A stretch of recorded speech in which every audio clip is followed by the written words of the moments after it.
Hello, and welcome to the 6th part in our Dominion 6 guide for new players. In this part, we'll be talking about our strategic plans and expansion going forward. Don't worry, this one shouldn't be as intense as the previous episode. If you managed to get through all that, well done. So let's come out with the messages. Right now in Dominion 6, we are currently in what is known as the expansion phase of the game. This lasts for around 1 year, or 12 turns, sometimes slightly longer depending on the size of the map. During this time, each nation is less concerned about fighting each other and more invested in expanding their holdings in the world. This is a time where you send out your armies from your capital to expand your domain by beating the independent armies out here on the map to bring yourself more gold income, resources, and recruitment opportunities. In Dominions 5, it was a common thought that you should be taking at least one province per turn for the first year, preferably more if you're able to. A total of around 20 provinces by the end of year 1 was a good expansion. With the increase of independent defenders in Dominion 6, I don't think it's as easy to get this many provinces anymore, especially on random maps like these where movement is far more limited and at the map's generator's whims. Getting 12 provinces by the end of year 1 seems like a good goal to me for this game. This early game expansion is also where, especially in multiplayer, borders between nations are drawn and the sites of future conflicts are found, usually when somebody lays claim to a province that somebody else thinks should belong to them. Do note that you're not completely safe at this time, especially in multiplayer games. If an enemy has what's known as a Hellbless, where they've made some of their troops very effective while destroying their scales for short-term advantage, those troops will most likely completely destroy any armies that you've made for expansion and could even potentially siege your capital. This won't happen in this game because of how we've set up the AI, but you should always keep this in the back of your mind if you're playing against AI with a higher difficulty or potentially aggressive behaviour, and always be wary when playing versus other players. Don't worry if you don't know what I mean about blesses and scales. I'll go over that more in the future in my Pretender Design video. In this hypothetical, if your capital is sieged, it means you can no longer recruit troops. Any province with a fortification that is sieged cannot recruit troops. If this happens within the first year from an early war, this is devastating to your development, as you're stuck with what you have and you can only recruit from non-fort provinces that you own. There might not be a way for you to easily come back from that. Because of this, the prevailing wisdom in the Dominions community is that you should have another fort completed, or at least nearing completion, by the end of your first year, 12 turns. Forts give you some benefits over recruiting in unforted provinces. Without a fort, a province only produces 50% of its potential resource production to go into troop production. Let's go into our capital and click the fortification. Forts provide an administration bonus, which takes resources from neighbouring provinces up to its administration bonus as a percentage, so in this case 60%. The percentage of the neighbouring province's full potential resources is taken rather than the actual resources produced. Note, a fort cannot take resources from other forts or enemy provinces, and a land fort cannot take resources from an adjacent sea province or vice versa. So in our case, if we manage to take Baptizer, the resources from Baptizer wouldn't go to Ulm, and vice versa. Moving back to the fortification screen, the fort's administration also increases the income of the province it's in by its admin bonus divided by 2 as a percentage. So for our capital, it's giving us a 30% income bonus, which is pretty useful. Forts also provide additional commander points for recruiting commanders, and provide a recruitment point and resource bonus for the province that they're in. Forts also let you recruit most of your national roster in them. Some special units you are only able to make in your capital. All of this is on top of the defensive benefit that having a fort gives you. If an enemy army takes a province while you still hold the fort, they have to siege the fort and either starve you out, which will take a very long time, or storm the fort before they can fully take control of the province. If they leave the fort without taking it, you regain full control of the province. The fort will also give you some extra troops, which you can see here, to help you defend the castle. Let's come out of the fortification screen and go into our recruitment screen. The eagle-eyed among you might have noticed our resources have gone up since last turn. That's from a combination of taking the neighbouring province of Yankeep and using some of its resources. Also, as we have 2 more master smiths that have come out, which also produce resources in the province, and also a little bit from the growth of our capital's population over time. Out of the 3, that last one will be the most minor for now. It can take tens of turns before you see a big difference due to population growth in normal Dominions gameplay. So let's queue up 2 more master smiths. And at this point, I'm going to switch gears in terms of our recruitment. We're going to click on the infantry to cancel all but 1 of our infantry of Ulm. And we're now going to start producing Black Knights, which is Ulm's version of the heavy knights we just faced in Yankeep. These are of course clad in the finest Ulmish steel and are even more protected than them. If we right click on them, we can see that they have protection value of 23, which is very high. Let's recruit 5 for now. Excellent, now we've finished recruiting in our capital. Let's move to Yankeep and see what we can recruit there. In Yankeep, we can see our choices for recruitment are more limited, and it has nowhere near the amount of recruitment points or resources our capital does. Even though our choices are more limited, we do have access to troops we wouldn't otherwise be able to recruit. Do note that generally, building a fort in a province doesn't restrict your access to these generic units. In fact, it's generally thought that if you find units you'd like to recruit more of, then you build a fort there. For commanders, we have a choice of a scout, mounted commander, or a priest. We cannot recruit the priest as we do not have a temple in this province. Let's recruit a scout. They perform a similar function as our spy we have already, and will help us find out more about the world map and get better ideas of the numbers of independents in a province. We still have some gold left, so let's get some light cavalry as well. They can add to our expansion force and give us some auxiliary units. As you can see, we only have enough resources to recruit 3 of them, with the 4th coming in later. That's fine. Let's come out of the recruitment screen. Although it's not technically recruitment, when you're done recruiting for a turn, check how much gold you have left. We have 195 gold in our treasury. Let's defend our new province of Yankeep. By selecting Yankeep and either clicking on the defense on the right hand side of the screen or pressing D, we can add to our province defense. This is our province militia, which we cannot move around with commanders, but instead they will stay here in this province to defend it. It's far cheaper to have a small province defense to guard your provinces rather than building troops, moving them to the province, and then garrisoning them there, at least to start with.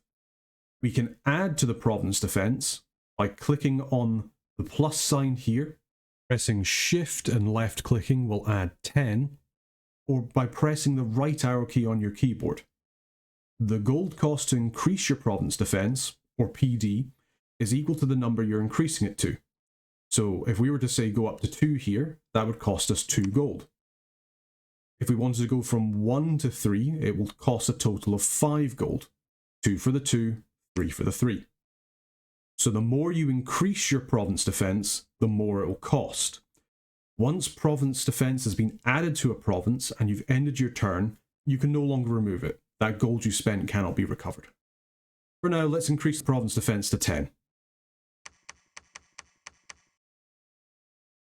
As you can see, we have our defending units underneath. We have a commander of Ulm, some militia, some light cavalry, and some heavy cavalry.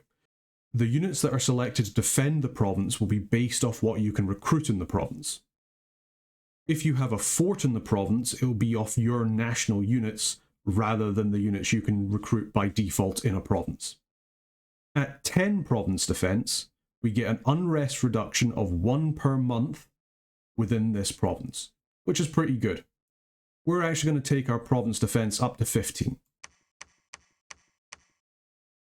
As you can see, we've spent quite a bit of gold increasing our province defense from 1 to 15, but we now have all of these troops here that will defend the province if it gets attacked.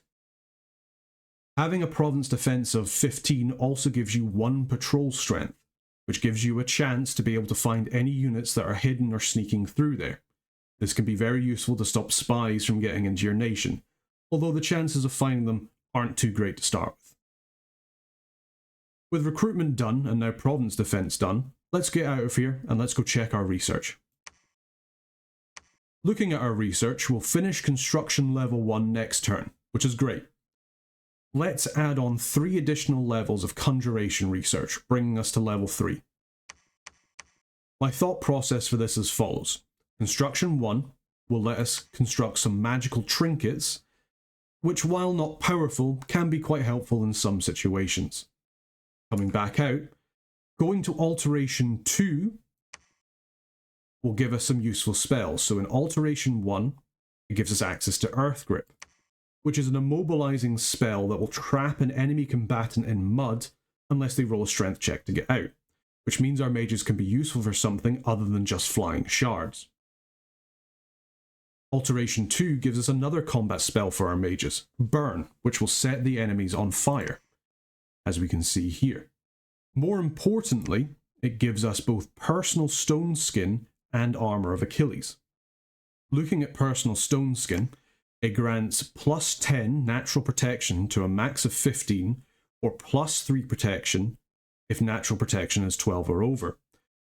With this, our mages will be more resilient to damage, as well as Earthsnake, and I'm more comfortable with them leaving the safety of our fort to join our armies in sight search. More on that later.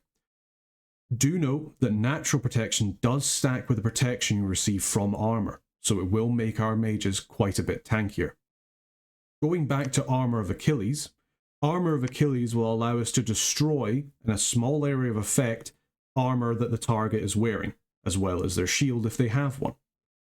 This does not affect natural armour, but it will be very useful for dealing with some independents, people like heavy infantry. As we went over in the combat stats last episode, if a unit doesn't have any protection, it doesn't really have much to mitigate the damage that you will do, and if for a human, you'll probably kill them. Coming out of Alteration, Conjuration is a bit more of a mixed bag.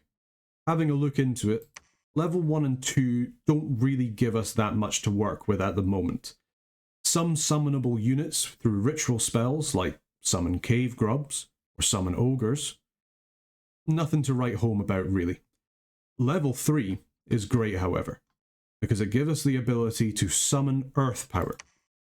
This will improve the caster's path in earth by 1 for a battle and gives them reinvigoration plus 4.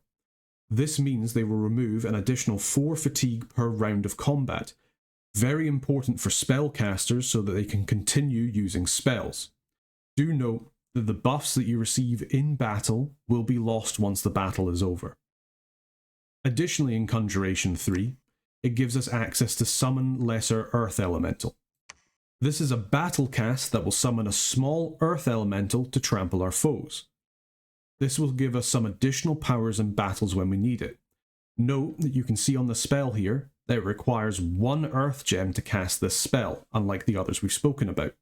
So we'll need to plan ahead of time if we're going to be using this in our strategies. Hopefully this has illuminated more of my plans regarding research.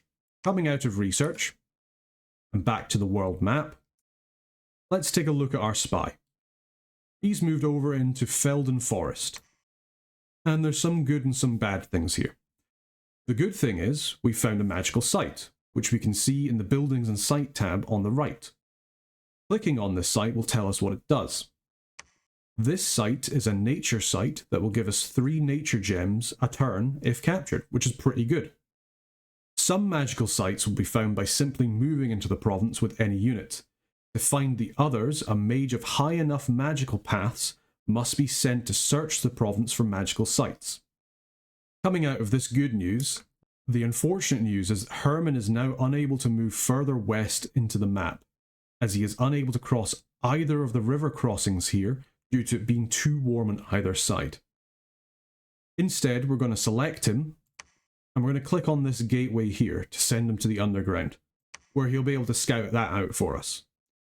Our scout that we're currently recruiting in Yankeep will be sent to the north to find out what's above us. As for our expansion plans, our starting army hasn't taken much damage. And with our Pretender God, I feel fairly confident that we will be able to beat these horse tribes in Iona. We can check to see how many casualties we have, not only from the battle report, but by pressing T. As it stands, we still have 24 infantry of Ulm left. Pretty good. That, in combination with our prophet and our god, should hopefully be able to deal with the horse tribes currently sitting in Iona.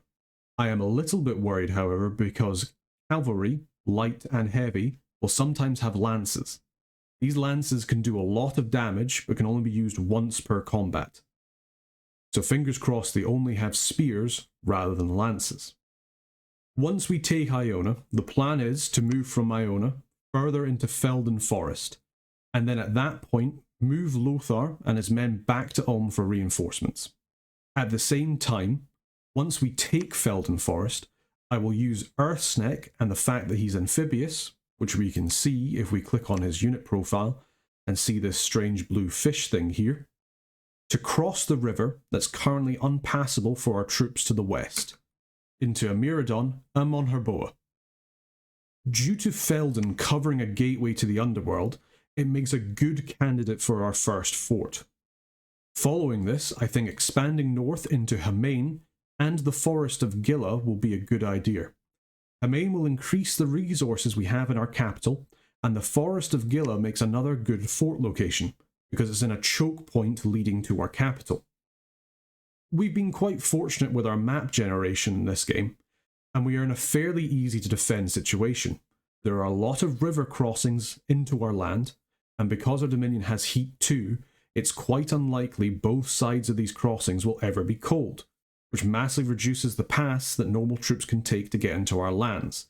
So with that, let's prepare to end the turn. We've recruited, we've checked our research and given our actions. Let's see if there's any idle commanders. There are. Earthsnake and Lothar. We didn't do our expansion, did we? It's always a good idea to press N and make sure that you've actually done what you've thought about. So with that, we're going to send both Lothar and Earthsnake into Ionia. If you notice that, well done, you're paying attention. So now that we've done that, there are no more idle commanders. We still have a little bit of gold. Let's double check our income. So it turns out we're probably going to get about 550-ish gold, maybe a little bit more, over the end turn. Sometimes events can change that. As it stands, there's not really any good investment for the remaining 76 gold in our treasury, so we'll just bring that over into the next turn. Now that we're all done, let's end the turn. As we can see, at the start of our turn, which is the start of summer, we've finished our research and construction. Excellent. Now our mages will go on to start researching and alteration. There's also been a battle in Ionia. Let's have a little look. So for the opening moves, we're going to fast forward. As we can see, there's quite a lot of cavalry here. We're going to be shooting our troops. That's not ideal, but fortunately they're only using short bows. They do also have a light lance, which does provide a charge bonus for the first strike. Not as much as a regular lance, however. So we don't have to be quite scared. The good thing about these short bows is even though they do piercing damage, they still don't do that much damage. So more than likely, the protection that our troops have will be enough to shrug off a lot of the attacks. Let's fast forward to the lines clash. As we can see, everybody's shooting, and now the Earthsneck and the infantry of Ulm have joined forces and are combating the archers. These light cavalry aren't coming around because they're currently being set to fire. We can hope at the moment, there we are, that quite a few of these guys have now started to retreat. Either their squad has failed their squad morale check, which it does look like, seeing as everybody's morale is currently in red. So that's probably thanks to the fact that our Earthsnake has been here for several turns, causing fear checks on their squad, and at a morale of 10, they're going to lose that eventually. So with that, the independent armies are routed. Fantastic. And we've won the day. It does look like we've taken some casualties, however, as there's not that many of our units left. Let's quit out of the battle replay and have a little look. So looking here, it seems we've taken another 5 casualties, which isn't great. That means we now have less than 20 units inside our force. However, I think that still went pretty well, given the fact that we brought 26 men into a battle against 52 men on horses. So yeah, pretty good going. Also, we can see that our infantries of Ulm, with their slashing axes, have killed 19 of the enemy troops. Now, do bear in mind, this includes the riders and the mounts. And we only lost one of them. The pikeneers, in comparison to the infantry of Ulm, do have a much longer weapon, which is good for repelling. However, in terms of their attack skill, they don't have good enough attack skill to be able to repel reliably. For this reason, I much prefer having the slashing weapon infantry of Ulm. Mostly because if the enemy does have shields, they'll be able to destroy them and probably kill them on the second blow. So that's good, we've managed to take that battle. Coming out, there's no other messages that we've received. Good, no events have happened at all. And here we are at the start of turn 4. I think that was pretty successful, and having a quick look, we can see that we've managed to get a random path on one of our mages. We're going to go over that next episode, but believe me, that was quite lucky, and good luck and good fortune for what's to come. We might have to rethink our research priorities now that that's happened. Okay, that was another pretty successful turn.